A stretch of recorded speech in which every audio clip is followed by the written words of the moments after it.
जी, vacuum तक आप लोग कह रहे हैं कि आपको हो गया है। Yes ma'am.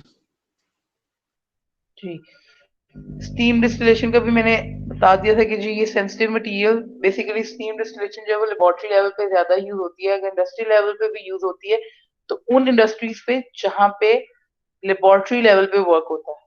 ठीक है, जैसे मैंने बताया फार्मास्यूटिकल इंडस्ट्रीज हैं या पेट्रोकेमिकल इंडस्ट्रीज हैं जो लेबोरेटरी लेवल पे इंडस्ट्रीज डील कर रही हैं, वहां पे जो है वो स्टीम डिस्टिलेशन यूटिलाइज किया जाता है। अदरवाइज हायर लेवल पे जो है वो आप वैक्यूम डिस्टिलेशन को ही यूज करते हैं। ठीक है, इंडस्ट्री लेवल पे। और इसको रिप्लेस भी वैक्यूम डिस्टिलेशन ही कर दी है। ये दोनों जो है वो ऑल्टरनेट यूटिलाइज की जाती है। ठीक है, क्योंकि ये दोनों ही टेम्परेचर को कंट्रोल करते हुए यूटिलाइज कर रहे हैं। हायर टेम्परेचर को हम कंट्रोल कर रहे हैं विद कि हम उसको किसी तरीके से उसके बॉइलिंग पॉइंट को लोअर टेम्परेचर पे लेके आए। और ये इंडस्ट्रियल डिस्टिलेशन का जो मैंने पॉइंट बताया था कि हमारे पास क्या होता है इंडस्ट्रियल डिस्टिलेशन में, बेसिकली आपके यू जस्ट ऑपरेटर्स जो है उसी वर्किंग प्रिंसिपल के ऊपर you will use the highest operators. ठीक है ना, मींस कि आप चैम्बर्स और कॉलम्स यूज कर रहे हैं ऑफ ह्यूज साइजेस, हाइट्स और डायमीटर्स आप उनके देख सकते हैं। तो आप इसको जो है वो हायर लेवल पे यूटिलाइज कर रहे हैं। इंडस्ट्रियल डिस्टिलेशन के अंदर बेसिकली वो ये चीज आ जाती है। वर्किंग प्रिंसिपल्स आपके वही होते हैं, सिर्फ आपका इक्विपमेंट ऑपरेटर्स जो है वो डिफरेंट हो जाता है। ठीक है, और इसके अंदर जो है हम मेजरली कॉन्टिन्यूस डिस्टिलेशन को फॉलो अप करते हैं। ठीक है, उस चैम्बर में या कॉलम्स में आप कॉन्टिन्यूस फीडिंग करते हैं ऑफ योर कंपोनेंट मिक्सचर और उसको जो है उस वर्किंग प्रिंसिपल के थ्रू डिस्टिल्ड ऑफ कराते हैं। ठीक है, और यहाँ पे जो है वो आपका कॉलम्स की फॉर्म में चैम्बर्स बनते हैं, सिलेंड्रिकल कॉलम्स। और उसके अंदर आपके पास जो है क्या होता है कि जो फ्रिक्शनेशन होती है बॉइलिंग पॉइंट्स की, सबसे टॉप पे जो सबसे ज्यादा वोलेटाइल होते हैं वो आपके टॉप से वापस निकलते हैं, कंडेंसेट होते हैं और कंसंट्रेशन उनकी बढ़ती है।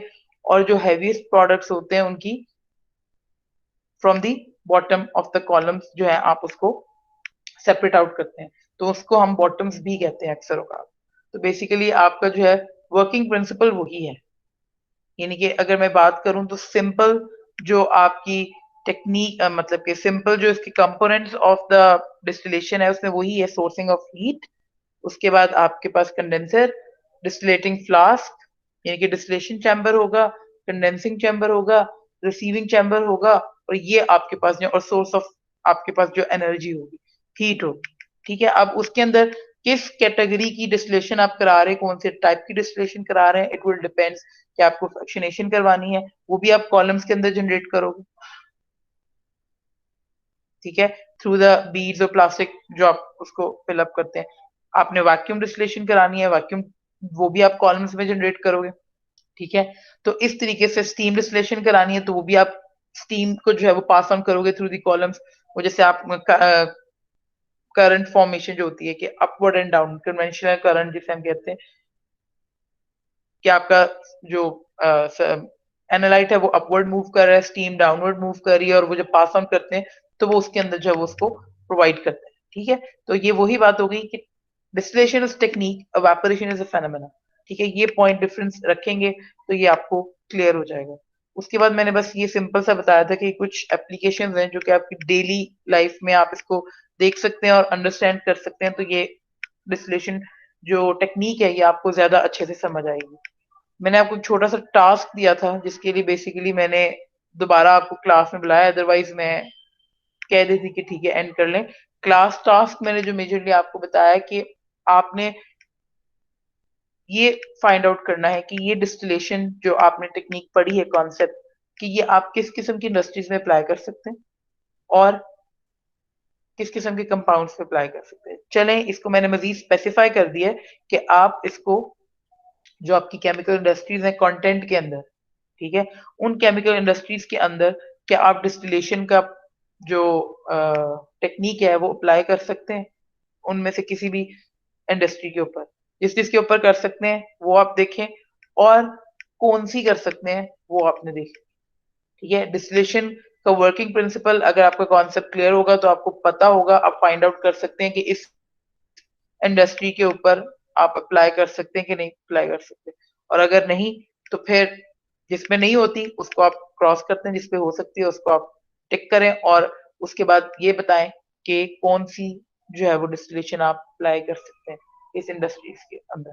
ठीक है, ये छोटा सा टास्क है। बेसिकली इसका मकसद यही है कि आज का जो कॉन्सेप्ट है डिस्टिलेशन का, वो आपको अप्लाई किस लेवल तक करना आ रहा है, इसकी समझ किस लेवल, इसके वर्किंग प्रिंसिपल की और इसके कैटेगरीज को पढ़ने का क्या आपको फायदा हो रहा है, और आप इसको किस तरीके से अप्लाई कर सकते हैं, किस तरीके से आप इसको एक्सप्लोर करेंगे। पूरा हफ्ता है आपके पास, नेक्स्ट सैटरडे तक आपकी क्लास है, तो आप ये जो है ये अब छोटा सा असाइनमेंट आप कर लें। ठीक है, कोई परेशान होने की बात नहीं है, जितना समझ आता है जैसे आता है कोशिश जरूर कीजिएगा, ताकि अगर आपको कोई इश्यू हो रहा है, कोई मसला हो रहा है, तो आपके पास क्वेश्चंस हो और आप उनको पूछ सकें। ठीक है, Yes, एंड ma'am. सेकेंडली आपने जो है, आपको अब ये भी पता चल गया होगा नया टाइम टेबल आ गया। मैम अभी तक नया टाइम टेबल नहीं दिया गया। अच्छा, मुझे आज ही मिला है कि अब आपकी सिर्फ सैटरडे को क्लास होगी और 3 घंटे की क्लास होगी। मैम फिर वो रिवाइज टाइम टेबल हमें शायद रात तक सुबह तक सेंड कर देंगे। चलें, अलबत्ता ऐसा मुझे मिला है आज के सुबह, सॉरी नेक्स्ट इनके कमिंग वीक में सैटरडे को 5 से 8 बजे तक हमारी क्लास होगी। Okay ma'am. ठीक है, तो फिर बस अपने आप के लिए रिफ्रेशमेंट्स का अरेंज कर लें।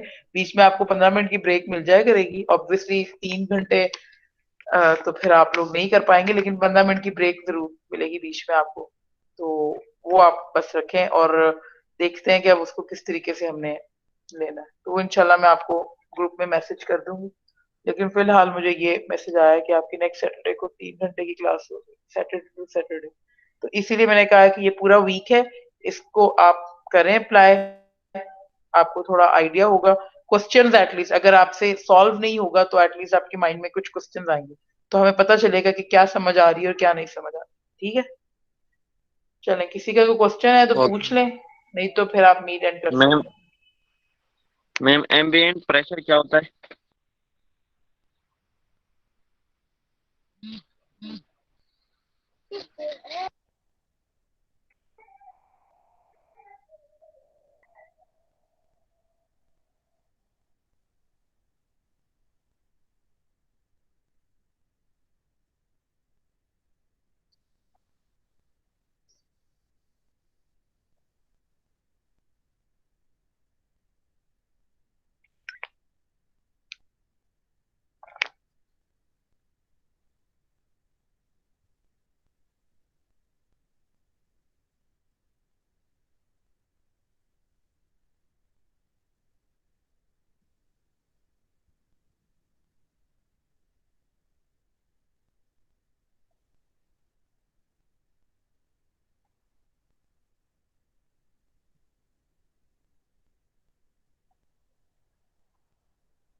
क्या से आवाज आ रही है?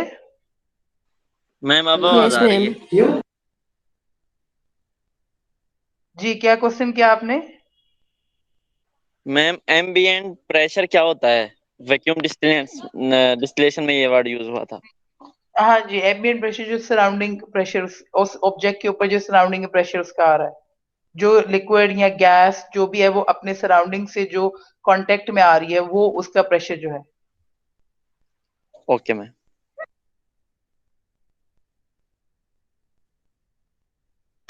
जी, और कोई? नो मैम, बस यही था। चलें ठीक है, अगर किसी का क्वेश्चन नहीं है तो फिर आप लीव कर सकते हैं। ओके, अल्लाह हाफिज मैम। Allah अल्लाह Hafiz, हाफिज़। ma'am. हाँ फिर जब तक